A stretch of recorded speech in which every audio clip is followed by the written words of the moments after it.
স্টেজের এক প্রান্ত থেকে অন্য প্রান্তে। আর ঠিক তখনই আলোচিত এই সাংবাদিককে বস্তাবন্দি করে ফেলেন এডিটর মায়ের বাপ মাসুদ রানা খ্যাত কন্টেন্ট ক্রিয়েটর স্বপন আহমেদ। তারপর ফেলে দিয়ে আসেন গুলিস্তানে মলম বিক্রি করতে। শুধু তাই নয়, সাংবাদিকের এমন পাগলাটে আচরণের কারণ খুঁজতে কেটে ফেলেন তার মাথা। তাতে দেখেন মাথার তার নাকি ছেঁড়া, আর মগজের পরিবর্তে তার মাথায় রয়েছে মানুষের মল ও এক ধরনের বিশেষ পাতা।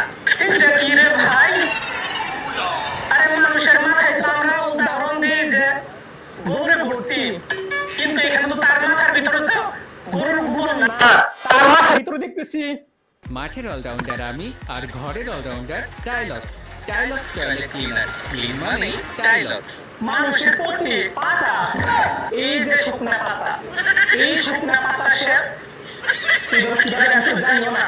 এডিটিং এর কারসাজি দিয়ে সবশেষ মাথার তার জোড়া লাগিয়ে দেন। এরপর আবারও প্রলাপ করতে থাকে